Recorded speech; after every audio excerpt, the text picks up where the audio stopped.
As you've probably heard by now, we've teamed up with BetMGM this season. We'll be using BetMGM lines to make all of our picks, and we'll have special offers for our listeners each week. If you haven't signed up for BetMGM yet, use bonus code The Athletic, and you'll get a 1-year subscription to The Athletic, plus up to a $1,500 first bet offer on your first wager with BetMGM. Here's how it works. Download the BetMGM app and sign up using bonus code The Athletic. Make your first deposit of at least $10. Place your first bet on any game and claim your voucher for a 1-year subscription to The Athletic. See BetMGM.com for terms. U.S. promotional offers not available in D.C., Mississippi, New York, Nevada, Ontario, or Puerto Rico. Gambling problem? Call 1-800-GAMBLER. Available in the U.S. Call 877-8-HOPE-NY or text HOPE-NY 467-369 in New York. Call 1-800-NEXT-STEP in Arizona. 1-800-327-5050 in Massachusetts. 1-800-BETS-OFF in Iowa. 1-800-270-7117 for confidential help in Michigan. 1-800-981-0023 in Puerto Rico. First bet offer for new customers only in partnership with Kansas Crossing Casino and Hotel. Don't forget, if you haven't signed up for BetMGM yet, use bonus code The Athletic, and you'll get a 1-year subscription to The Athletic, plus up to a $1,500 first bet offer on your first wager. This episode is supported by Merrill. With a dedicated Merrill advisor, you get a personalized plan for your financial goals. And when plans change, Merrill's with you every step of the way. Go to ml.com/bullish to learn more. Merrill, a Bank of America company. What would you like the power to do? Investing involves risk. Merrill Lynch, Pierce, Fenner & Smith Incorporated, registered broker-dealer. Registered investment advisor. Member SIPC. This episode of the Race F1 podcast is sponsored by ZBiotics. ZBiotics is an absolute game changer because if, like me, you're in your mid-40s, having a night out with a few drinks can leave you feeling considerably worse the next day, and you can't bounce back the way you did when you were in your 20s. But with ZBiotics, you don't have to make that choice between having a great night or a great next day. There's a surefire way to wake up feeling fresh after a night of drinking. It's with pre-alcohol. ZBiotics Pre-Alcohol Probiotic Drink is the world's first genetically engineered probiotic. It was invented by PhD scientists to tackle rough mornings after drinking. And in the words of Jennifer Aniston, here's the science bit. When you drink, alcohol gets converted into a toxic byproduct in the gut. And it's this byproduct, not dehydration, that's to blame for your rough next day. Pre-alcohol produces an enzyme to break this byproduct down. So, just remember to make ZBiotics your first drink of the night, drink responsibly, and you'll feel your best tomorrow. Try it for yourself, and you will believe the hype. Go to zbiotics.com/race to learn more and get 15% off your first order when you use RACE at the checkout. ZBiotics is backed with a 100% money-back guarantee, so if you're unsatisfied for any reason, they'll refund your money, no questions asked. That's the letter Z, or Z if like me you're in the UK, BIOTICS.com/race and the code RACE at checkout for 15% off. One last time, zbiotics.com/race.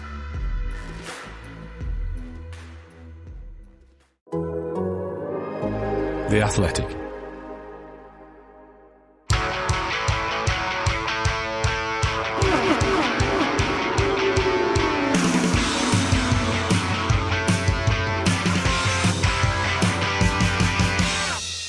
Hello and welcome to the Race IndyCar Podcast. We have an IndyCar champion, Alex Palou, has sealed the deal, and we have Colton Herta winning his first oval race in Nashville, the place where he lives as well. Great story. And Christian Rasmussen also securing the $1 million for the final spot in the top 22 Leaders Circle rankings. So plenty to talk about on this week's pod. I've got Hildebrand alongside me. We'll also have Alex Palou himself alongside me. You might hear some ambient noise during my recording, and that's because we're at the Champions Breakfast here, where we've been able to have a chat with Alex Palou, and there's other media here talking to him. He's run off his feet at the moment doing media. Kind of makes me wish I wasn't an IndyCar champion. It's the only reason I'm not an IndyCar champion is because I don't want to do a load of media afterwards. It's nothing to do with not being able to drive or anything like that. But yeah, let's crack on, JR. We'll also have Jamie Chadwick join us a little bit later on as well, ahead of her first IndyCar test. That was a really interesting interview as well. Get her thoughts and insights into what to expect with that. JR, just interested in, first of all, how you felt the race was. There was a lot of uncertainty going in. 2008 was the last race here. We had the alternate tyre as well being used. And just from a general kind of watching the race perspective, how did you feel the track raced, and did you enjoy the spectacle? Yeah, I thought it was a good race. There was moments where, I mean, I gotta say, just watching the first couple of laps, Joseph following Kyle kind of ducking in down the straight, pulling up into halfway into the second lane through the corner. It was very reminiscent of kind of, the traditional, I don't know, I hesitate even to say IRL era. I mean, it was that, but it was sort of the tail end of the pre-convergence era, sort of, or let's just say prior to getting to the DW12. Basically, I mean, I was even racing, it was post the merger, up through 2011 with the old car. We went to a lot of 1.5-mile tracks that's how they raced, that you were, in the draft down the straightaway, and then you'd pull out just to get a little bit of clean air, half a wing out basically, through the corner. It made for really good racing, as long as it wasn't too easy, basically. It made for a very particular kind of tactical racing. And so there was a glimmer of that right at the beginning, that I was thinking, man, if that's how this shakes out, and that you've got enough of a second lane or enough cars just doing that, pulling out kind of to get half a car without, and you don't build up all those marbles offline. I was kind of excited that we'd see a little bit of that, and in part because so few of the drivers that are in today's IndyCar have ever really experienced that type of racing. Because even at Texas, it's just not really been that way. For a long time, it's not the way that we really used to race at Kansas and Kentucky and like the true 1.5 miles. And so it ended up turning out that wasn't really the case, that it was that second lane just never quite came in, and Nashville never was really one of those places, even in that era. The corner radius is just tighter because it's just shorter by enough distance, basically, that we never really had that dynamic anyway. But that all being said, I thought it turned into a race that you definitely saw some real racing. You saw good cars able to make passes, which I think in my mind is always one of the things that that sticks out to me when we're watching these types of races. We've had a number of races over the last oval races over the last 3 or 4 years, short oval, big oval, at Texas, whatever, where really good cars even still just get stuck and they kind of can't go anywhere. So I was glad to see that wasn't, it was hard to pass. You got in long green flag runs. It was treacherous to kind of start moving up the track. You saw a lot of guys get caught out by that, but it appeared at least as though the migration from the bottom lane up the track was at least a little bit gradual, that drivers could consistently sort of test the waters up there. Even just that half a lane up, maybe a full lane up. And altogether, the strategy of the race played out in some interesting ways. You had basically with Pato towards the end, we were able to see that there were a couple of strategies that could work for guys to end up at the front. That didn't work for everybody to kind of take some of those gambles, but altogether, I think you'd have to say, particularly for the first time being back with a car and a package that IndyCar even doesn't know exactly what to do with at this kind of just showing up to this kind of track, because we race on so few places that are like this anymore. Yeah. I certainly thought it was an entertaining race to watch, and you could tell that it was tough. And I think, at the end of the day, the right guy won. So all things considered, I was definitely, I'd be excited to see IndyCar go back. I definitely would be happy to see IndyCar try this oval again with the knowledge of this year. Obviously, Will Power had a seatbelt issue right at the start of the race that put him 5 laps down and basically ended the championship battle between Palou and Power even dropped from 2nd to 4th in the championship in the end. The champion himself, Alex Palou, is here. I want to cut to him now and we'll listen to his thoughts on winning his third IndyCar championship. He was obviously lauded by pretty much everyone around the track yesterday, and Chip Ganassi said that he should be considered among the greatest drivers to race in IndyCar already after just 5 seasons. So high praise. And without shadow of a doubt, I think we should go over and talk to him and hear what he's got to say. I've got a couple of stats for you. I want to ask which one's your favourite. So, all right. Your average finish on road courses this year, 2.5. Which you really? probably knew already. No, I didn't know. Okay. That's pretty cool. 2.5, that's not bad. Yeah. Okay, you can have that one. Okay. Or you can have in the 14 races where you kind of didn't have any problems, or like you finished under your own control, you were in the top 5 for all 14 of those races. So yeah, I knew that one. That one. That one I knew. Okay. I would keep that one, I think. Yeah. I like both of them. Don't get me wrong. Like I grew up as a road course racer. My first street course, I think, was back in 2018. So it's not been very long ago. So to have that stat on road courses, it's insane and pretty tough to do. But I would say, yeah, top 5 in 14 races this year. It's been pretty incredible. You come from obviously like you said, a road course background. So to have that 2.5 across the course of a season, what does it mean to you when people talk about how competitive IndyCar is as a series? It's all we hear. It's the most competitive, single-seater championship in the world, and in at least one of those disciplines, your average finish is basically, the second step on the podium, or maybe the third if you work it out differently. But it's just it's a crazy stat. It is. I feel really privileged to be with CGR, with the tank crew, and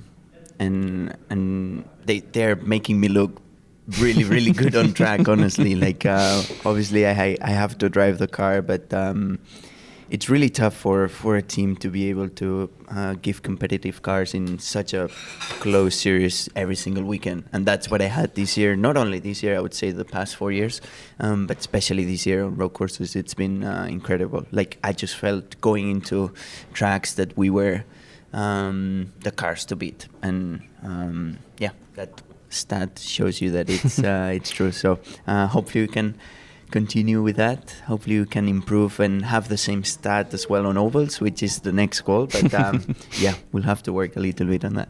Let's talk about that next goal. And I guess the 500 and an oval win has got to be pretty high on your list. I was telling you on Thursday about how I thought it was, I guess, lazy when people say maybe you're not the best driver on ovals, because just because you haven't won a race doesn't mean you're not, you haven't been extremely successful this season in terms of what you've been able to do on the ovals. But I guess it must be nice to shut those people up and also just kind of win it for your own sake as well. 100%. That's the big goal. Win an oval race, win the Indy 500. So the good thing is that Indy 500 is the first oval race that we have next year. So maybe we can knock 2 of our to-do list in the same weekend. But yeah, I think we've been improving. We've been close. Like this year, finished at second in Iowa when we were leading, and a strategy just, I would say, that put another car in front of us, but still finished at second. So we're good, and I think we've been knocking on that door, but for sure never won on an oval. So when that day happens, everybody will know, I can tell you that. But at least what keeps me happy is that without winning on an oval, we've been able to still make up championships, and we're not like, let's say, losing time while I'm still getting up to speed on ovals. We're still performing as much as we can on all the other tracks on ovals as well. We've got, it's not a stat that I'm happy, but we've got 3 championships without an oval win. I think I'm probably the first IndyCar champion to be able to do that. Well, when you came to IndyCar, it felt like maybe the media in Spain, not for any criticism of them, but they hadn't had, a lot of drivers in the past to get behind, I guess, and maybe, well, definitely not any drivers that have gone on to have the success that you've had. What does it mean to you to achieve those 3 titles? Because you're putting yourself up there with like Jorge Lorenzo, Marc Marquez, obviously Carlos Sainz Sr., all like multiple champions in their disciplines back home. What does it mean for you to put yourself among those names back home in Spain, and just thinking about those were the people that you would have either saw when you were a bit younger or more recently have obviously lived through their success. I'm interested in what that means to you to kind of put yourself among those names. Yeah, so I criticized in the past the Spanish media just for not following closely enough and just following when we had obviously Fernando at the Indy 500, which obviously I understand, like he's a two-time F1 champion, but I think lately they've been covering a little bit more. Hopefully in the future it's even more, because I think everybody, all the fans, they actually enjoy so much IndyCar, and I think having a Spanish driver obviously helps that they follow it. But yeah, now that we've won 3, and to be around those names as well, just like people that's been able to win multiple championships, international championships, makes me feel obviously super good and super cool as well. So yeah, I cannot wait to as well go back home and see where we get there with all the fans. I'm interested to know what you think is maybe the most important or some of the things that make a successful IndyCar driver, because you've come from, in such a short period of time, you've gone from coming into the series as a rookie to obviously winning these 3 championships. And I think it's interesting for the fans to maybe hear about some of the things that you think make up a great IndyCar driver, to explain that a little bit, because the reason I ask is because it's such a complicated series in many ways. It's also quite simple, but because it's the only series that races on ovals, street circuits and road courses, as well as a single-seater championship. So there's some little tweaks and little things that make it different to other championships. So I'm kind of interested what you think makes up a successful driver. Yeah, I mean, it's a pretty tough question, but I would say being able to put in the work for different disciplines, as you say, because it's not the same to prepare for road courses than for street. I would say it's pretty similar, but to then go to an oval that can be a short oval, a super speedway, kind of in between, like what we had here in Nashville. So going one weekend to Indy 500, Indy GP, and then Detroit, where you put the 3 things and it's back to back to back, it makes it really tough, I would say, for all the teams, but for the drivers to be able to switch. So I would say that's the most important thing, to be able to switch from different disciplines and be able to still focus and don't get, I would say, trapped into what happened the past weekends. It's been key.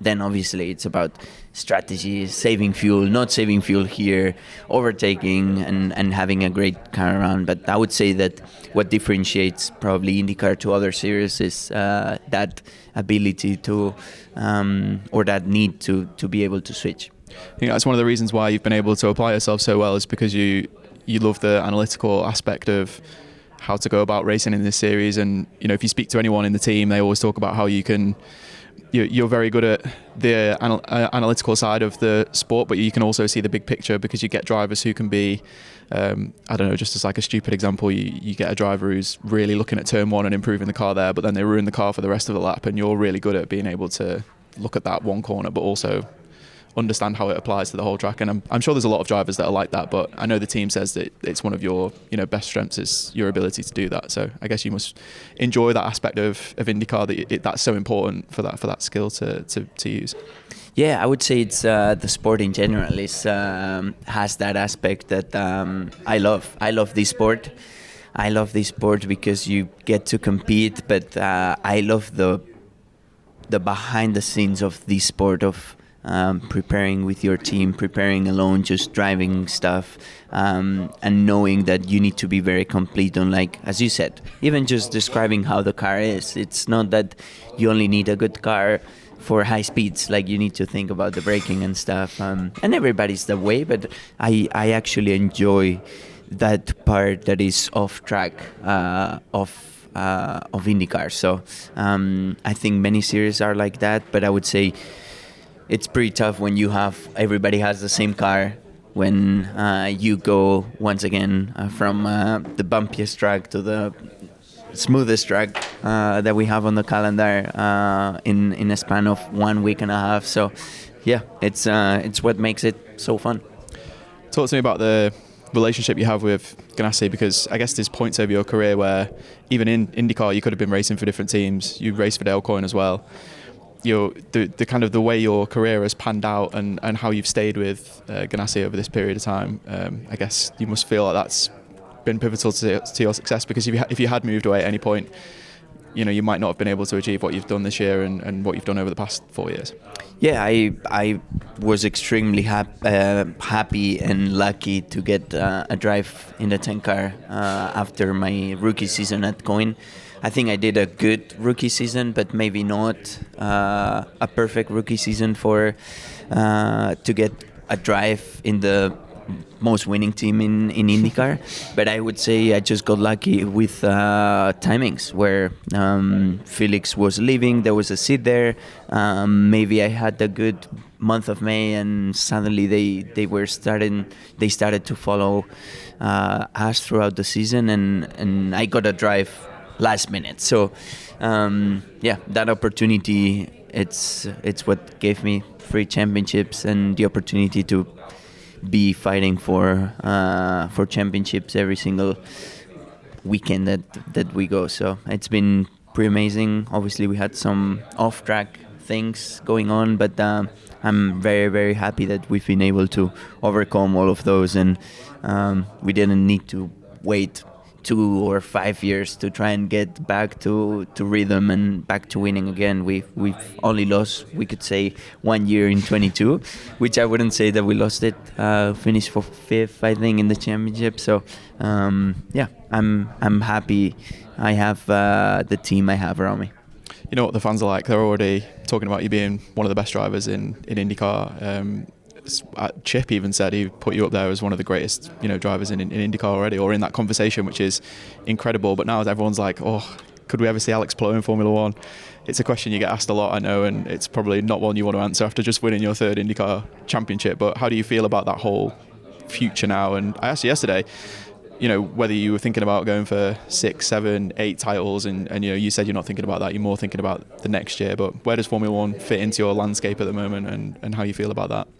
I mean, it's not a secret that I did a lot of stuff to try and get into F1 in the past that didn't help in my career in IndyCar, and that created a lot of drama around my name and my team.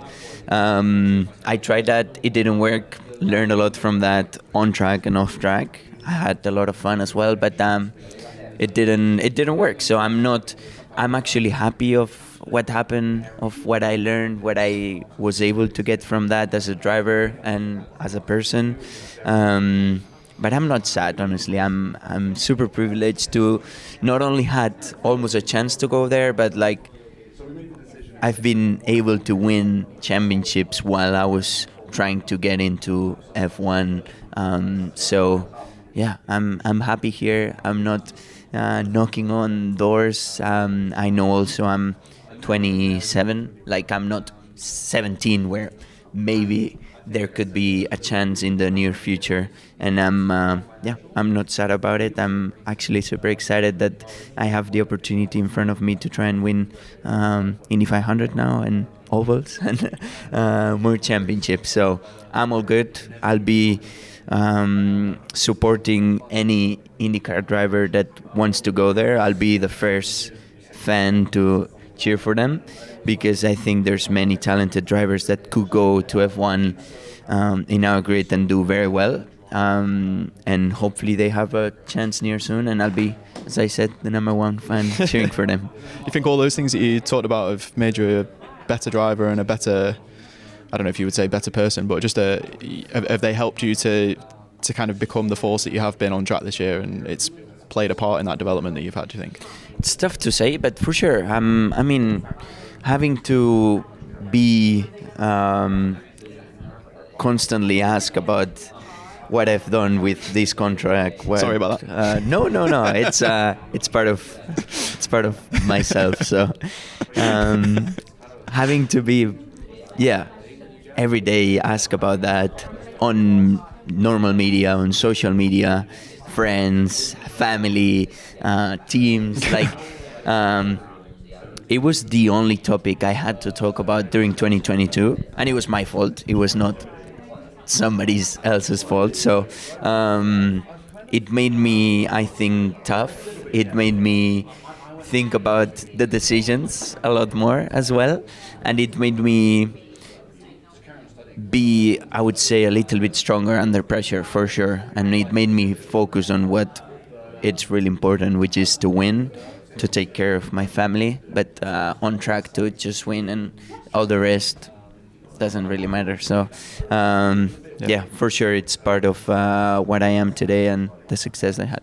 Just last one for me. You mentioned family, and obviously you've become a dad, and that's been talked about a lot, but I think we on the podcast at least, we've had quite a few drivers who've become parents and then talked about that afterwards and what it means to them as a driver. And I think a lot of them say that it helps them become more focused, because you have to prioritize your time so much better. Obviously you have a lot more going on at home, you have different things happening, you sleep a little bit less, as you mentioned yesterday.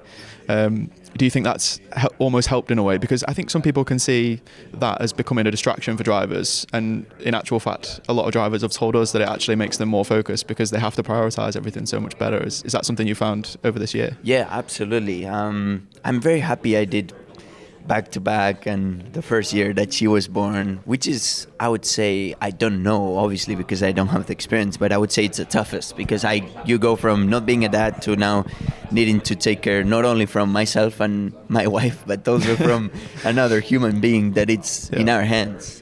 So it's been a big learning curve, but it helped me prioritize. It helped me focus on hey man, you better work out now that you have 2 hours, the baby's asleep, and you better make it work and make it a proper workout. While before it was I have all day, I'll have an hour and it'll be enough. So I would say that's been pushing me a lot, and also it's been helping me when I had bad days, just to go home and see that the baby doesn't care, obviously, and that she only wants to see you, and she only wants to maybe play a little bit with you or just smile, and it makes you realize what is important, which is family and just being happy and enjoying this amazing life that I'm able to be in it. So I love every single part of it, and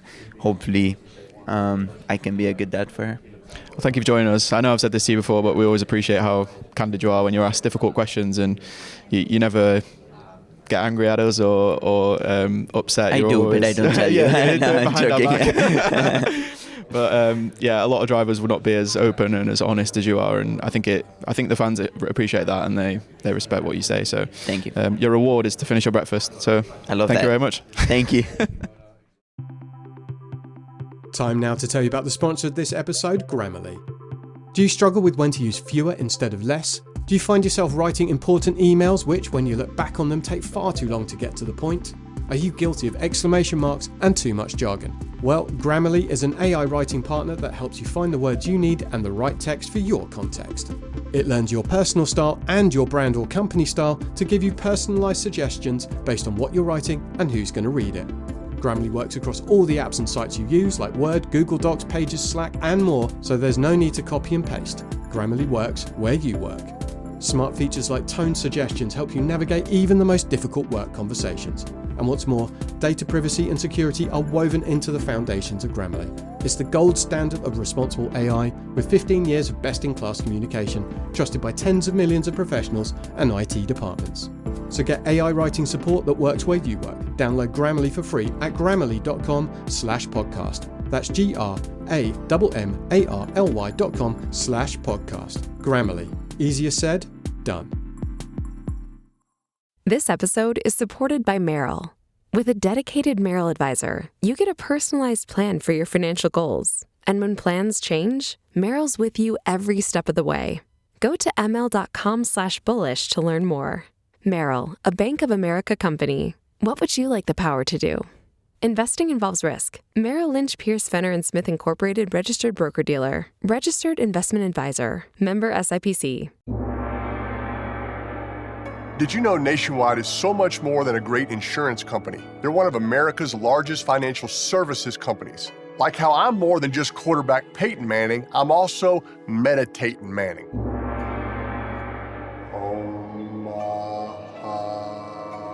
For your insurance and financial needs, Nationwide is on your side. Nationwide Investment Services Corporation, member FINRA, Columbus, Ohio.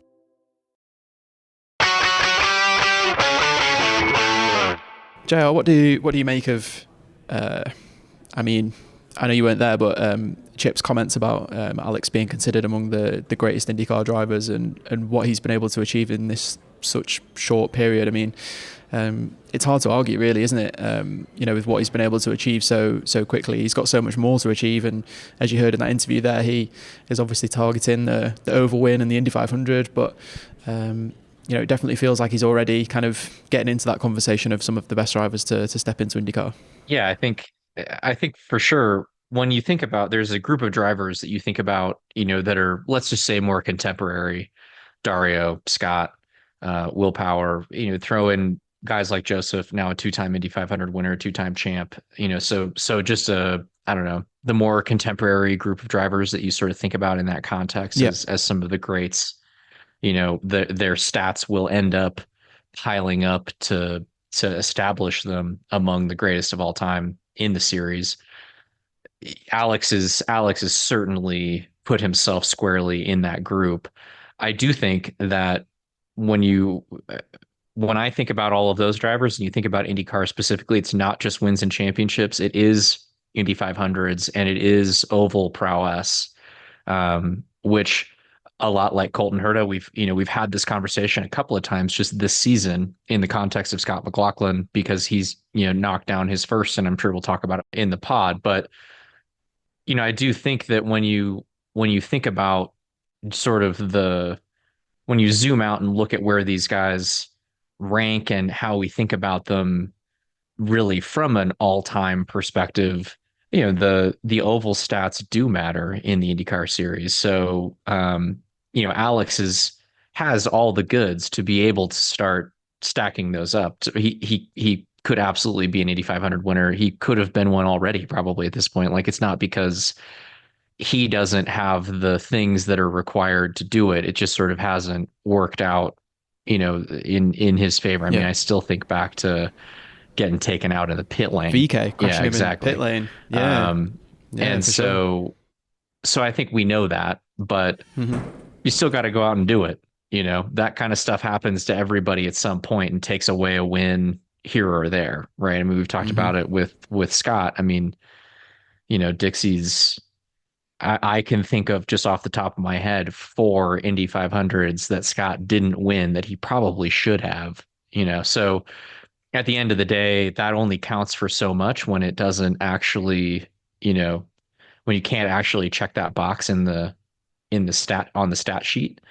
So I say that in part just to say, I think that's the thing, that as the longer that Alex races in the series, the more of those things that'll just catch up. Basically, the stats will start to match kind of what we see from him on ovals. But it is something that definitely stands out when you do compare him against the all-time greats. There's a bit of a gap on that part of the in that part of the spreadsheet, or however you want to kind of think about that.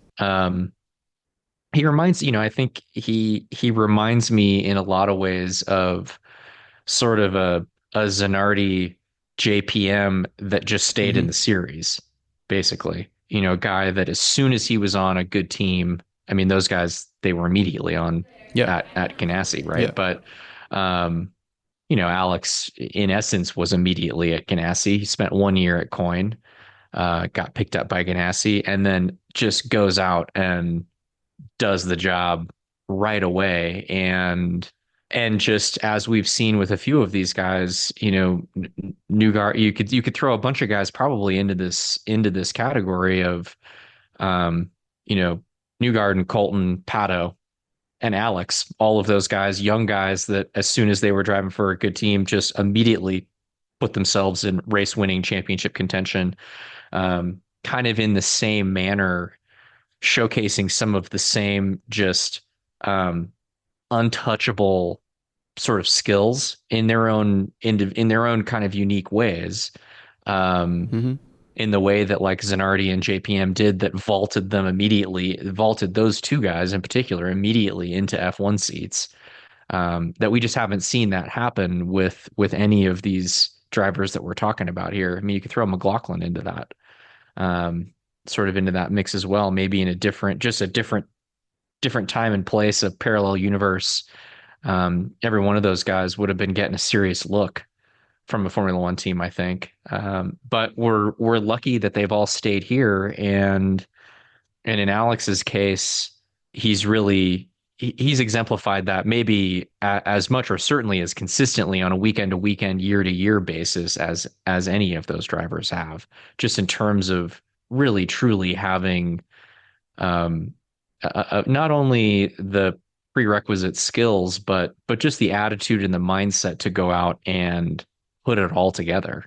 I think that's really the thing that stands out to me the most about Alex Palou, even comparing against the rest of the drivers, the rest of these kind of elite guys in the IndyCar series right now, is that he just has a knack for piecing everything together and not leaving anything on the table. And yeah, that's quite an extraordinary. It kind of flies under the radar in a way that, Colton Herta's just outright pace, or Pato's, ability to keep the thing underneath him, or Joseph's sort of competitive will, we'll say. Those things are a little bit more overt. Alex just being capable of stringing all the pieces of the puzzle together in this kind of extraordinary way is less in your face. It's less sort of astounding to see happen, because it's not something that just occurs in one moment. But man, you got to give him an incredible amount of credit for what he's been able to do over this whole run, these past 5, we'll call it 6 years even, getting into the series and then doing what he's done here. It's interesting to me to look at what's happened to the likes of Will Power, Scott McLaughlin, Colton Herta this year. You can go back and change a couple of their results where things haven't gone their way. Also, a few of those guys have made quite significant errors along the course of the season as well. But I mean, Palou crashed at Iowa and has had things go against him as well. He was taken out by Newgarden at Detroit. So it's not even like in previous seasons where people have pointed to Palou not having much go wrong for him during a season. He has had those things go wrong from the season. Has still been able to do, as we mentioned in the interview with him, 14 top 5s in 17 races, which is another one of those staggering stats. As well as that kind of 2.5 average finish on road courses, and some of the things he's been able to throw together this year. And I think it took Scott Dixon 13 years to win his third title. So the fact that Palou's wrapped that up in 5 seasons is quite scary when you think about how prolific Scott has been in his career. And there's really nothing to stop Alex going in a similar direction at the moment. I was sat there yesterday thinking after the race, I was like, how does this end in terms of like where? What do you point to that tells you that the outcome next year is going to be different to any other year? And the reality of the situation is that it's very difficult to think of anything that might change the outcome of what's going to happen.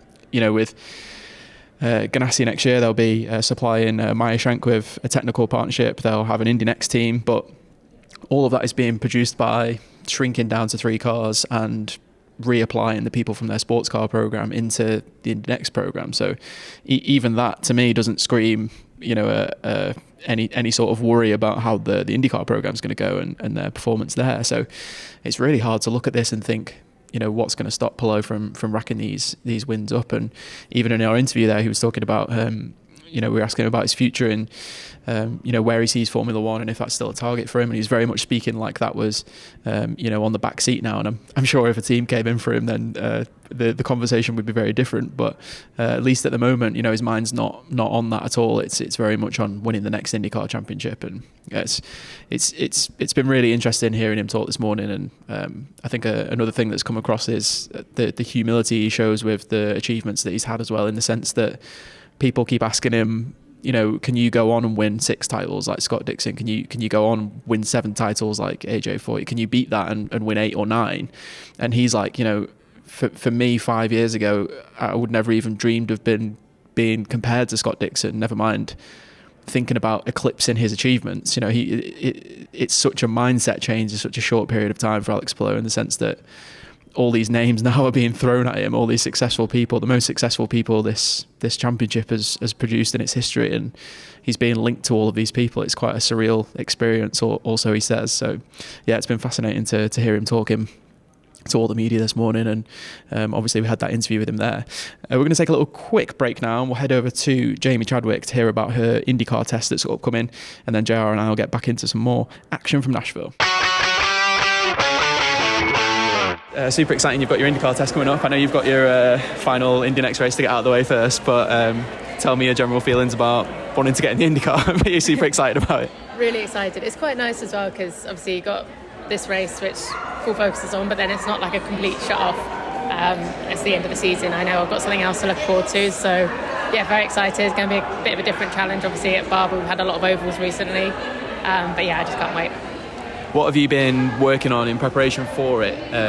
I know the physical side of things is probably something you've changed a little bit, or maybe been working on longer into the season anyway, probably, so you've probably not changed too much. But have you been on the sim, or have you been doing anything like that as well? Yeah, been on the sim a bit at home, but obviously we'll have more preparation of that after this weekend on the big sim and things. But yeah, I think obviously being strong, getting strong enough for it is going to be one thing.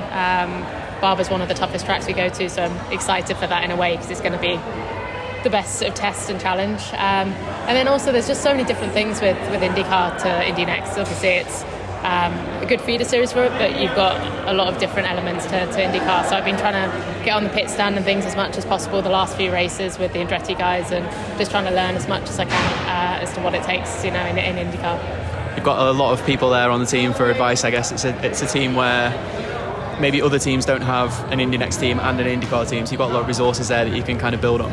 Exactly. I mean, yeah, so much resource, and yeah, my engineer, for example, came from the IndyCar team, so there's a lot of people that I can lean on for advice and help on everything. And it's also great, I think, in Andretti we've got 3 drivers that are super open and helpful as well. So I'm not short of people to lean on, and Michael, of course, as well. And yeah, it's just great to obviously be doing the IndyCar test, but also to be doing it with Andretti. I know your season's not over yet, but how are you kind of reflecting on how the season's gone? Obviously some real high points for you, especially obviously thinking about Road America. Imagine that's settled in your brain a little bit more now, rather than being asked about that a lot in the kind of immediate aftermath of it. It's kind of settled in a little bit more probably now. But yeah, just kind of your general feelings on how the year's gone from your perspective. I think overall we can be really happy, particularly with the progress. We set out goals into the year and we've achieved most of them, so pretty much all of them. So I think in that sense we can be happy. And then I think the only other thing is on reflection. You look at the season and you think, there's a lot of results that went away, and I think realistically we could have maybe been fighting for the top 3 of the championship if we'd been a bit more consistent. So I think on the one side very happy, on the other side you want more, but I think that's how every season should look. I think especially the first half of the season there was a lot of incidents kind of outside of your control, and I know you don't want to sit there and kind of put things down to other people or things that are outside of your control, but those things have happened to you this season and have played a big role in how your championship's played out, I guess. I think it has in terms of the championship, which I think is one thing, but then everyone can say that. I think especially in Indy Next, and now for sure being closer to the forefront, you're naturally in the mix more often, which is great, but then also more vulnerable to things kind of going wrong at other times. So I think there's been a lot of learning from that. Like I say, there's been some really good highlights which I'm happy about, and I just really want to finish the year on a high now, and try and kind of close out the season on a good note. I know you've spoken a bit about next year already and your kind of hopes and plans where for your fans and like people who are watching what you're up to at the moment. Where are you at in terms of your your plans? Would you consider another season in Indy next, or is it all kind of in the IndyCar boat at the moment? I think looking at both, I'm aiming high, and then I think let's see how the next few months pan out, especially after the IndyCar test. Aiming high to see what opportunities there might be potentially in IndyCar. I'd love to have the chance to step up. I think seeing how the test goes is the first kind of port of call. I think if that goes well, then like I say, trying to see what opportunities there are, but it's tough. I think for everyone, there's very, very few seats. Realistically, looking what might be the best options, I think could be another year of Indy Next, could be a part-time program we're unsure at the moment, but also looking at endurance racing as well. I think there's so many races and opportunities and things even over here in the States that I'm looking at. So hopefully we can kind of start to build together some plans over the next few months, but nothing can really be confirmed or anything like that at the moment. I know people are dead keen to see where you end up. And on a similar note, I was kind of wondering what the reaction was like after you won at Road America, and I guess you're someone who's constantly pushed into the limelight, whether it's for reasons that you like or reasons that you don't like, and I guess that's just part of your position in the sport. But when you win a race like that, I guess the overwhelming feedback is positive, and that's like, I don't know if that's kind of, I don't want to say renewed you like you were down in the first place, but just something that gives you that extra bit more kind of motivation and passion for it. No, 100%. I think I felt pretty beaten down last year. I think it was a good thing, character building if nothing else. And I think, the win was for sure a big confidence boost. I think it showed the people I needed to show what we were capable of, which was one thing, but I think showing myself, that was another big thing. I think knowing, okay, we did X, Y, Z and we managed to achieve these results, right? If we keep going in that direction, I feel like we can really end up in a good place. It's a positive note to have in that sort of point in the season. It's what we set out to try and achieve at the beginning of the year. Whether that ever happens or not is another thing. So I was just really happy we could finally get that result. What about the ovals? You mentioned earlier it's been a bit of a bruising kind of ends the season in that sense, doing so many ovals in a row, but you've had some great performances and some real highlights from those races as well. I don't know, obviously you did last season, but you're constantly building that experience and that learning. What's it been like to do so many back-to-back and kind of adapt to all of that? I've really enjoyed it. I think we've had really good cars on the ovals this year in Andretti, which has helped for sure. But I think our qualifying performances have been really strong. We've been in top 3 in every oval, which going into this year I wouldn't probably expected. So that's been really positive. I think the racecraft has been something we need to work on a little bit. Especially the last couple. I think we can look at where we can maybe improve, and I think that's with this last one coming up this weekend is something that I want to make the most of, try and race as well as we can, get a result, and I think prove that we can be competitive on the road courses but also the ovals. This episode is supported by Merrill.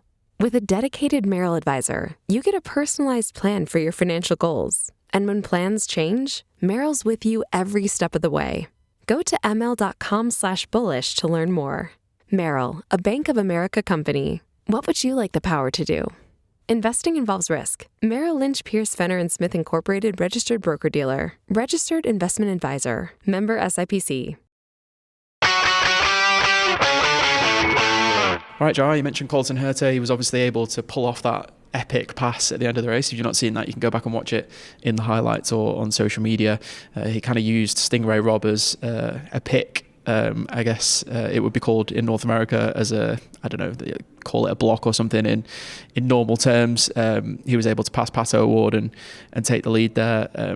We know JR from speaking to him. I always remember that interview back from it must have been at the end of 2021 when he was so so upset about, well, not upset, that's the wrong word, but disappointed in how people talked about him in terms of his performances on ovals, and didn't take the time maybe to assess his oval performances and really work out what how good he was on ovals. There was even that time when regular listeners of the pod will remember your fear and hatred when he referred to you as a member of the media, but that was all because you'd spoken to him about how good he'd been on ovals, and Colton basically saying, well, yeah, the media doesn't pick that up and doesn't notice it. It feels like a massive breakthrough this for Colton, not just because it gave him second in the championship for this season, but also it just feels like he's had such a desire to achieve this for so long, and he's come so close on so many occasions that this feels like a massive weight off Colton's shoulders. And I know he doesn't come across as someone who has those kind of big sways of emotion, or you might not visibly see the weight lift from him. He's not that kind of person, I don't think. But I think it's very clear that this win meant a lot to him. And I think it just...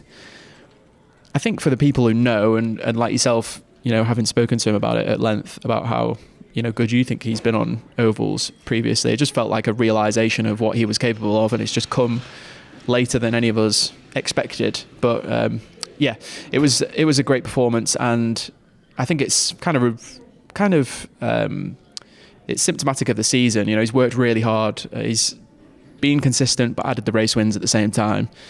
That's been a question that many people have had of Colton. He's either really consistent and not able to maybe win as many races as it takes to become a champion, or he wins as many races as it takes to become a champion, but isn't consistent enough to be in the hunt at the end of the season.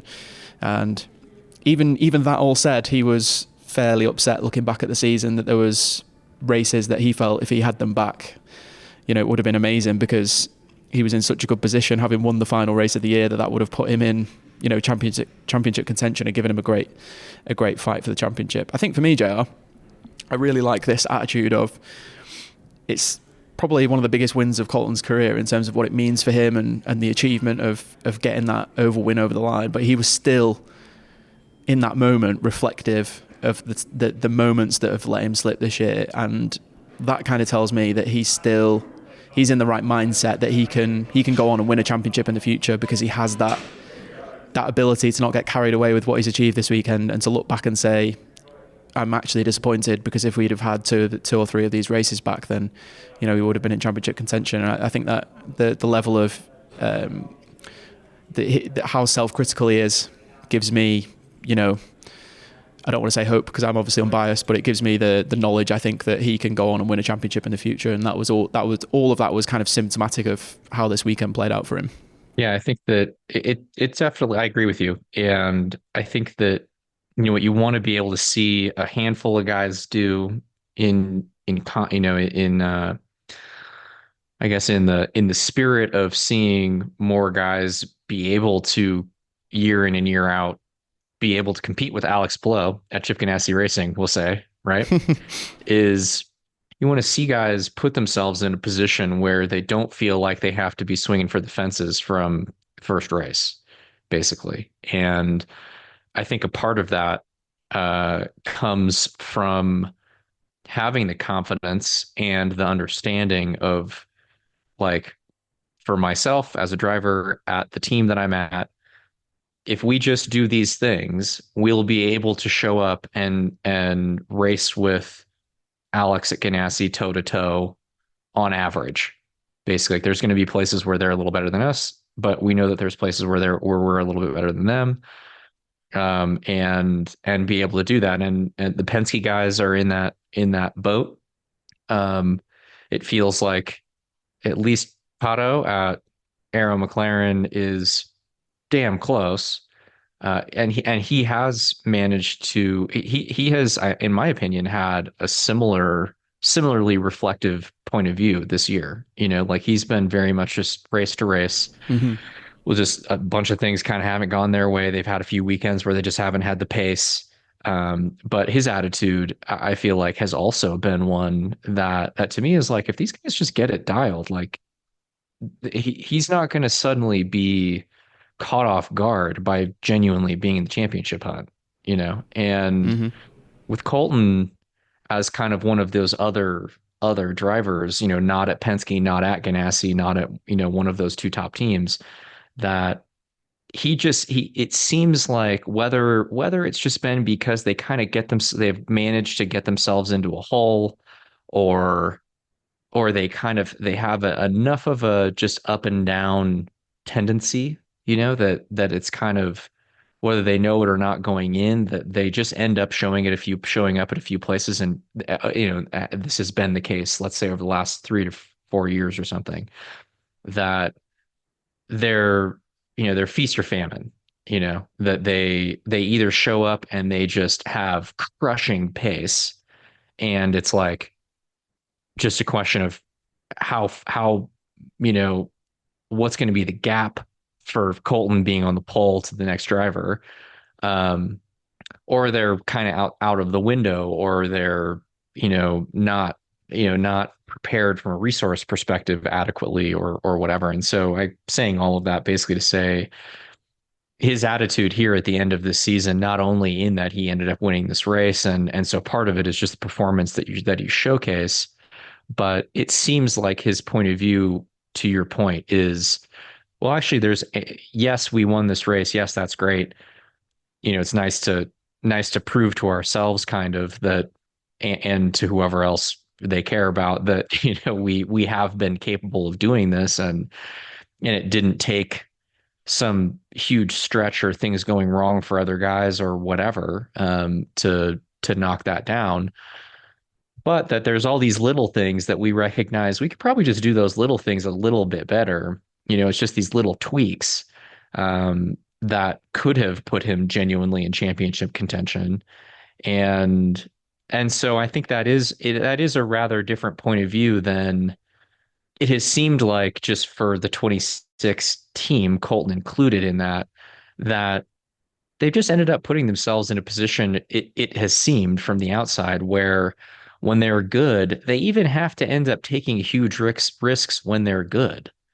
And so I think that's really the thing that you want to be able to kind of get shed. You want to be able to say, well, when we're good, we're just going to do the normal thing that everybody else would usually do. We're going to do the high odds thing when we're good, because now we're pretty confident that we're going to be good enough that even if we end up losing a race here or there because like the gambler's strategy paid off for somebody, the reality is that's not how that's going to work over the course of a season. And then on the flip side of that, you can also say the same for when you're not so good, that we have confidence in our ability to just claw our way back into decent results at those places, and not have it be this, not have it feel like all or nothing scenarios and decision making. So, he's one of the guys that I don't know, man. I've sat here over the last couple of years just kind of waiting for this to happen. Because it's been so evident that he has kind of like unbeatable stuff at a number of places, and there's just no way, if he puts the time in and the team puts the time in and they figure things out, there's just no way that doesn't result in championship caliber performances over the course of the season at some point. Yeah, I totally agree with you. And I think to kind of flip that in the opposite direction, when was the last time you remember Alex Palou making a wild lunge in a race, or putting himself in a position where he's no longer in control? The number of times that's happened is, I'm pretty sure, is pretty close to zero. Whereas you can think of 3 or 4 for both probably Pato and Colton, in just in terms of the people you were talking about there, where they've put themselves in that position. And I think moving closer to that sort of middle ground is a very wise move, because I think it's one of the reasons why Alex has been able to maintain such a strong performance over the course of a season. And I just want to point out that I think, I don't want, as a driver, like, I also don't want to put too much of this just on Colton. I mean, a lot of these things are, you're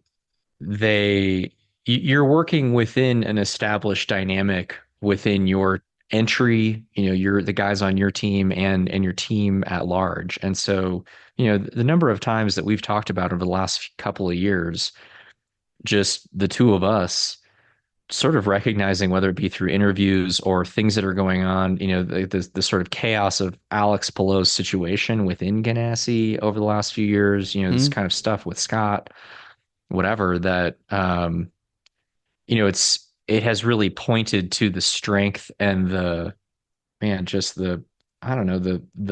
kind of foundational layer of common sense, of groundedness that, Ganassi in particular has shown over a period of time. You look at Colton's situation, he's had a bunch of different strategies. He's working with his dad, then he's working with, Scott Harner, then he's got Rob Edwards. So there have been moving parts for him, I think, and I that's not to knock Andretti either. These are things that with drivers within teams, getting the right combinations of personnel is just, I think, not an easy thing to do, not an easy thing to figure out. It's going to take some time, and there's ego involved at every juncture, trying to figure all of those things out.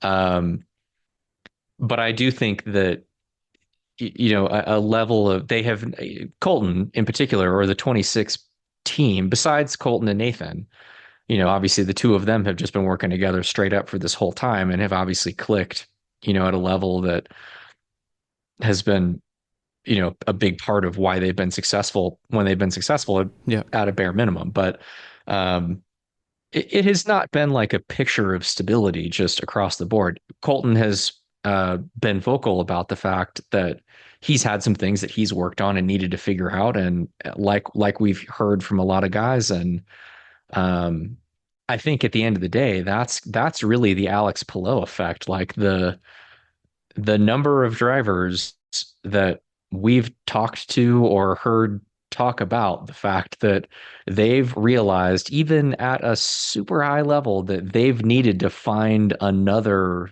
level within themselves, is kind of, it's unusual, really. Like, it's unusual to hear guys openly talk about the fact that they're doing this, and whether they have said, there's been a couple of guys that have said very directly that it's because of Alex Palou, basically, that they've realized they needed to do this.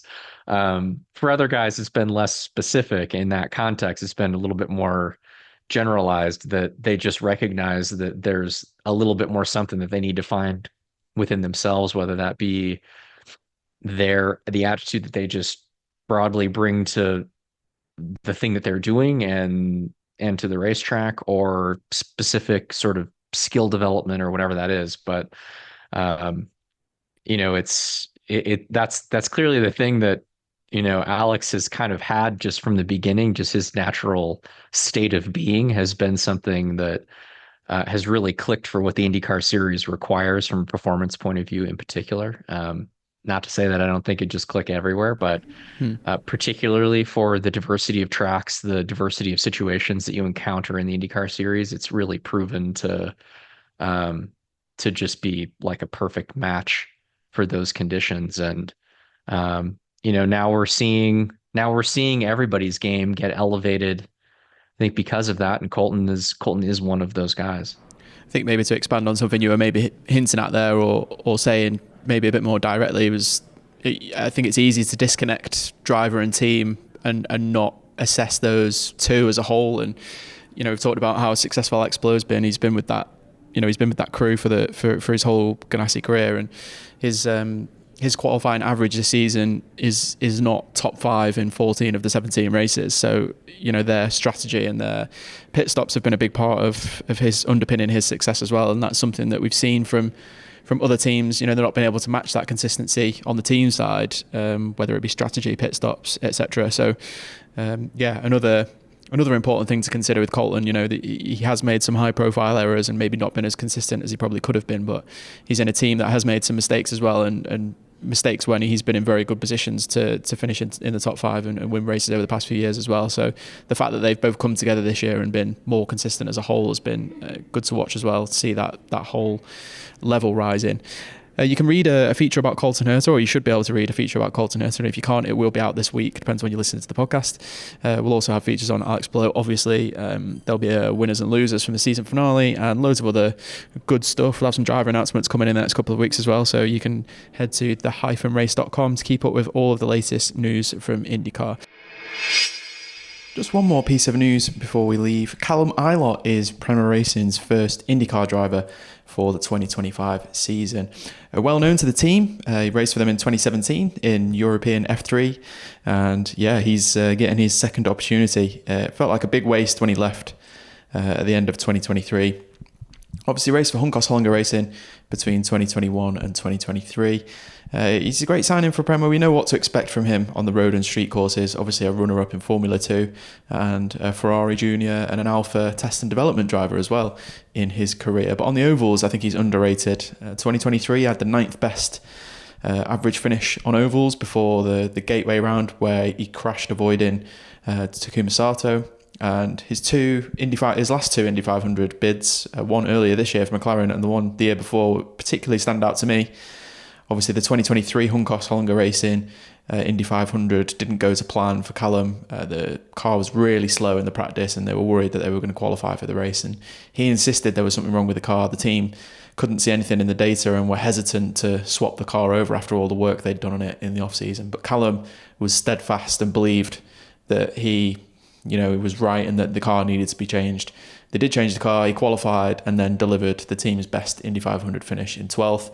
And then earlier this year, Aaron McLaren, he wasn't the best qualifier in the team by any means, stepping in for the injured David Malukas, but had to drop to the back of the field at the start due to the weight jacker being locked on, and then had to do the whole race in that scenario. And if you know a lot about the Indy 500, you'll know that every lap the drivers are adjusting the weight jacker. So Callum was without his and drove through the field to a really strong 11th place finish as well. So yeah, not just a straightforward road and street course signing for Prema. Callum has a lot to offer on the ovals as well. You can read more about that on the-race.com as well. We've done a full feature on there. I'm sure we'll be back through the off-season with interviews and stuff like that. But in the meantime, I want to thank everyone who's listened to the podcast this season. It's been fantastic. It's been lovely for me being back in the paddock this weekend, actually, for the first time in a little while. And the number of people who've come up and said how much they enjoy listening to the pod and enjoy listening to you, JR. So that's been really nice to hear in the paddock. We really appreciate that. You can email us, podcasts@the-race.com, with any feedback, or if there's any people that you want to hear from in this off season, you can email us and let us know who you want us to get on and we'll get them on. There's plenty of storylines developing in the background here and in the foreground, stuff that people are expecting to happen. It's going to be some things that people don't expect to happen, and we can definitely pick out some of the key personnel involved in those decisions and news stories and get them involved. So for now, that's all for this episode of the Race IndyCar Podcast.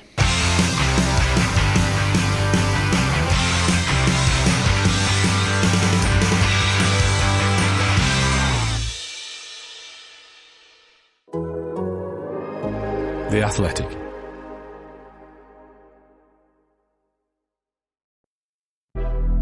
College football is back like never before. I'm David Ubben, and I host Until Saturday, the Athletic's leveled up college football podcast. 3 times a week, you'll hear me and my co-hosts, fellow Athletics senior writer Chris Vanini and 2-time national champion Damian Harris, embrace the sport's new madness with you. We're also just going to have a ton of fun enjoying all the things that make college football great. Check out the brand new Until Saturday every Monday, Wednesday, and Thursday this fall. You can find us wherever you listen to your podcasts.